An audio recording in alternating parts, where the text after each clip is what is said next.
Hello दोस्तों, smart science campus की online classes में आपका स्वागत है। हम बात कर रहे थे इलेक्ट्रोकेमिस्ट्री के टॉपिक्स के बारे में। आज हम बात करेंगे सेल को लिखने का तरीका क्या होता है, सेल को व्यक्त करने का तरीका क्या होता है, जो एक सेल आरेख कहलाता है।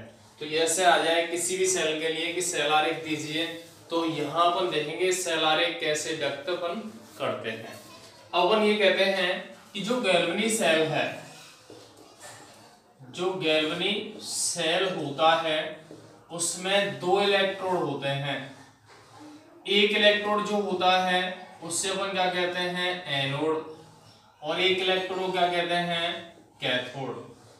हमें पता है एनोड पर क्या होता है, ऑक्सीकरण, कैथोड पर क्या होता है, अपक्षयन। मतलब गैल्वेनी सेल में या विद्युत रासायनिक सेल में रेडॉक्स अभिक्रिया संपन्न होती है। मतलब एक इलेक्ट्रोड पर ऑक्सीकरण होता है, दूसरे इलेक्ट्रोड पर अपक्षयन अभिक्रिया संपन्न होती है। वह इलेक्ट्रोड जिस पर ऑक्सीकरण होता है उसको अपन एनोड कहते हैं, और जिस पर अपक्षयन होता है उसको क्या कहा जाता है, कैथोड।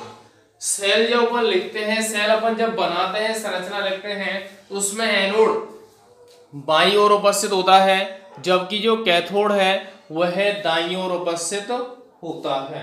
कैथोड कहाँ होता है, लेफ्ट में, और एनोड कहाँ होता है, लेफ्ट में, और कैथोड कहाँ होता है, राइट में। तो हम ये कहते हैं कि अगर सेल को अपन व्यक्त करना चाहते हैं तो सेल के लिए कौन कौन से पद काम में आते हैं, तो अपन देखेंगे एक एक करके। सबसे पहला पॉइंट आएगा, सेल को लिखते समय निम्न पद प्रयुक्त किए जाते हैं। पहले पद में अपन लिखेंगे एनोड को बाईं ओर तथा कैथोड को दाईं ओर लिखा जाता है। एनोड को बाईं ओर तथा कैथोड को दाईं ओर लिखा जाता है। उसके बाद एनोड को लिखने में पहले धातु, उसके बाद धातु आयन लिखा जाता है। एनोड को लिखने में पहले धातु लिखते हैं, उसके बाद धातु आयन लिखते हैं। एनोड यहाँ पे अपन देखते हैं, हमने पढ़ा था जिंक एनोड होता है, तो जिंक का क्या होता है, ऑक्सीकरण, Zn+2+2 इलेक्ट्रॉन। तो यहां से अपन कह रहे हैं कि जिंक धातु से Zn+2 आयन बन रहे हैं, तो इसको लिखने के लिए अपन क्या करेंगे, पहले जिंक धातु, उसके बाद Zn+2 आयन। दोनों के मध्य में एक ऊर्ध्वाधर खड़ी रेखा खींची जाती है। दोनों के मध्य में क्या खींचेंगे अपन, एक ऊर्ध्वाधर खड़ी रेखा। इसके अलावा ऐसे भी अपन कह सकते हैं कि दोनों के मध्य में सेमी कॉलम बना दें, सेमी कॉलम लगा दें, तो भी ये स्थिति आ जाएगी। तो सीधा सा पॉइंट है, एनोड को लिखने में सबसे पहले धातु, उसके बाद धातु आयन लिखा जाता है। दोनों के मध्य में, दोनों को पृथक करने के लिए ऊर्ध्वाधर रेखा या सेमी कॉलम लगाया जाता है। तो ये स्थिति किसके लिए आती है, एनोड। और एनोड पर क्या हो रहा है, यहाँ पे ऑक्सीकरण। एनोड पर क्या हो रहा है, ऑक्सीकरण, क्योंकि इस पे चार्ज 0 है, इस पे क्या है, +2, मतलब ऑक्सीकरण अंक के मान में वृद्धि होती है। इसके अलावा कैथोड हम लिखना चाहते हैं, तो कैथोड पर क्या होता है, अपक्षयन। और अपक्षयन अगर होता है तो यहां से स्थिति क्या निकल गया है, कॉपर +2+2 इलेक्ट्रॉन, बनेगा क्या, कॉपर। इसको लिखने में पहले लिखा जाता है धातु आयन, उसके बाद लिखते हैं धातु। कैथोड को लिखते समय पहले धातु आयन, उसके बाद धातु लिखा जाता है। दोनों के मध्य में ऊर्ध्वाधर खड़ी रेखा खींची जाती है।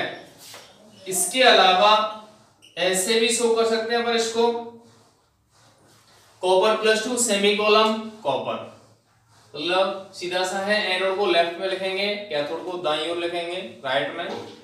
एनोड पर ऑक्सीकरण होता है, तो एनोड को लिखने के लिए पहले धातु, उसके बाद धातु आयन लिखा जाता है। दोनों के मध्य में एक ऊर्ध्वाधर रेखा या सेमी कॉलम लगाया जाता है। कैथोड को लिखते समय कैथोड को राइट साइड में लिखा जाता है और कैथोड पर कौन सी अभिक्रिया होती है, अपचयन। अतः इसको व्यक्त करते समय पहले धातु आयन उसके बाद धातु लिखा जाता है। दोनों के मध्य में ऊर्ध्वाधर एक रेखा या सेमी कॉलम लगाया जाता है।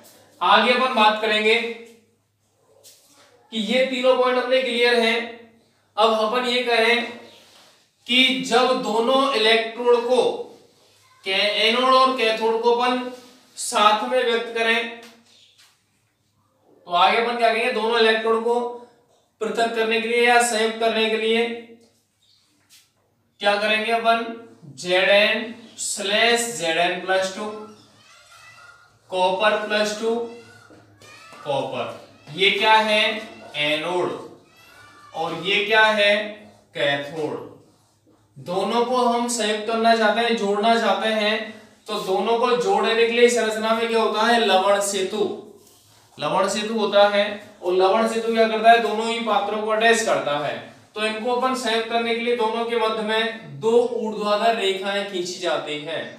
एनोड और कैथोड को संयुक्त करने के लिए दोनों के मध्य में दो ऊर्ध्वाधर रेखाएं खींची जाती हैं।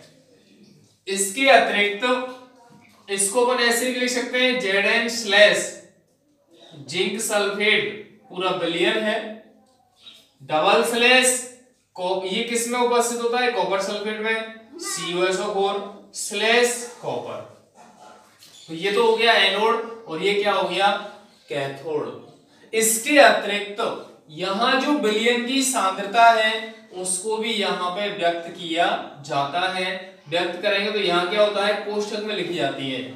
इसको भी यहाँ पे भी अपन क्या करें, कोष्ठक में लिखते हैं। कितनी भी सांद्रता हो, यहाँ पे तो सांद्रता कितनी है, 1 मोलर, 1 मोलर इकाई में है तो सांद्रता शो करें। इसके अतिरिक्त कितने दाब पे ये कार्य करता है, कितने ताप पे काम करता है, वो कंडीशन भी अपन यहाँ पे रिप्रेजेंट कर देते हैं। तो ये स्थिति क्या कहलाएगी, इसकी शेल को व्यक्त करने का तरीका।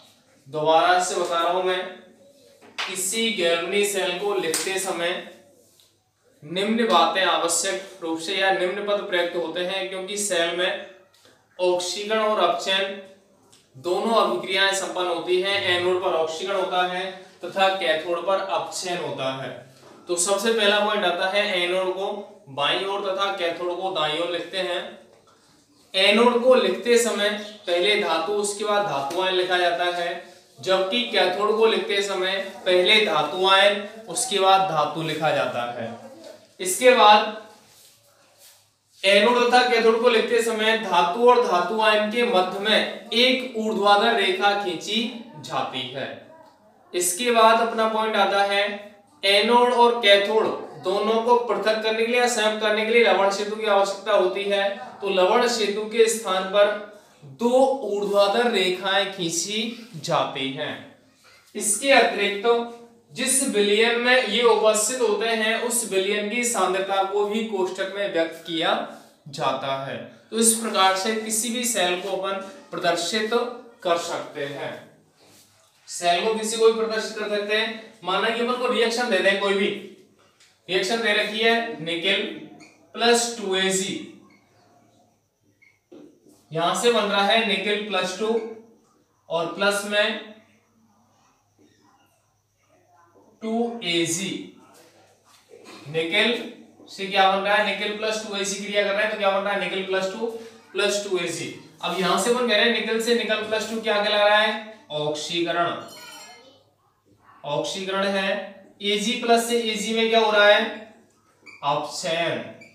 तो ऑक्सीकरण और अपचयन दोनों अभिक्रियाएं संपन्न हो रही हैं। तो यहां पर ये कहें अलग अलग अभिक्रिया लिखें तो निकेल -2 इलेक्ट्रॉन क्या बनेगा, Na+2। इसको लिखने में ये एनोड की तरह कार्य करेगा क्योंकि इस पे क्या हो रहा है, ऑक्सीकरण। तो एनोड को लिखने में क्या करेंगे अपन, /Na+2 और उसके लिए क्या आएगा, 2Ag+ +2 इलेक्ट्रॉन क्या बनेगा, 2Ag। तो ये क्या कहलाएगा, कैथोड। इसके लिए क्या लिखेंगे अपन, Ag+ /Ag। तो एनोड और कैथोड दोनों लिख दिए। अब दोनों को संयुक्त रूप से लिखेंगे तो क्या आएगा, nickel slash nickel +2 double slash Ag plus Ag। तो इस प्रकार से अपन किसी भी सेल को व्यक्त कर सकते हैं, सेल आरेख प्रदर्शित कर सकते हैं। अगर किसी भी एग्जांपल में सेल आरेख दे दिया हो तो उसमें पूछ ले कि कौन ऑक्सीकरण करेगा, किस इलेक्ट्रोड पर ऑक्सीजन होगा, किस पे अपचयन होगा, तथा उस सेल की अभिक्रियाएं दीजिए, तो उसको भी अपन आसानी से व्यक्त कर सकते हैं। ऐसे संबंधित कुछ क्वेश्चन दे रखे हैं बुक में, उनको अपन आराम से हल करें, कोई दिक्कत आती है तो कंसल्ट करें। तो ये तो टॉपिक हो जाता है किसका, सेल आरेख या सेल को व्यक्त करने का तरीका। कोई समस्या मेरे हिसाब से नहीं होनी चाहिए। धन्यवाद।